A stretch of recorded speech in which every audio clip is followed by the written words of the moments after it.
यह कथा उस वक्त की है जब भगवान महावीर ग्रामानुग्राम विचरण करते हुए श्रावस्ती नगरी मटिया ग्राम के बाहर साल कोष्ठक उद्यान में पधारे थे। भगवान का एक समय का शिष्य गोशालक, जो अब उनका प्रतिबंधी बन गया था, उसने क्रोध के वशीभूत होकर भगवान महावीर को भस्म करने के लिए तेजोलेशा छोड़ी।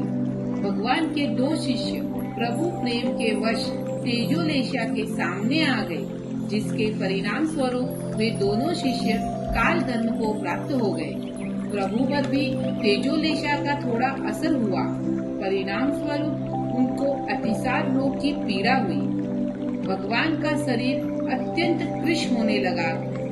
प्रभु की पीड़ा और दशा को देखकर चतुर्विध धर्म संघ को अत्यंत व्यथा हो रही थी। कठोर तपस्या चरत भगवान के शिष्य श्री अंगार मुनि बेले बेले की तपस्या के साथ स्वयं को तपा रहे थे। जो ही उन्होंने भगवान महावीर की सारी शारीरिक व्याधि के बारे में सुना तो अत्यंत द्रवित हो उठे और वे आत्र ध्यान और रुद्र ध्यान करने लगे। अपने धर्माचार्य की अनिष्ट की आशंका से उनका हृदय विचलित हो गया। सर्व के अंतर्यामी भगवान महावीर सिंह अंगार की मनोदशा को अपने ध्यान में देखा। उन्हें अपने पास बुलाया और फरमाया, तुम किसी भी प्रकार के अनिष्ट की आशंका मत करो, मैं अभी 16 वर्ष और विचरण करूंगा।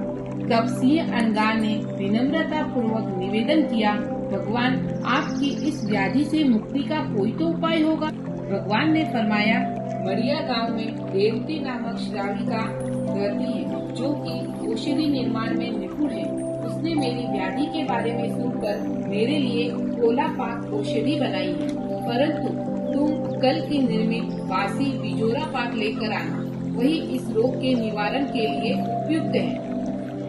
तब सिंह अंगार ने भगवान की आज्ञा प्राप्त कर देवती के घर जाकर उसने कहा कि हे देवानुप्रिय, तुमने भगवान के लिए जो कोला पाक बनाया है वह प्रासुक न होने के कारण उपयोगी नहीं है। तुम्हारे पास जो कल का बासी बिजोरा पाक है वह भगवान के आरोग्य के लिए लाभप्रद है। देवती यह सुनकर आश्चर्यचकित हो गई।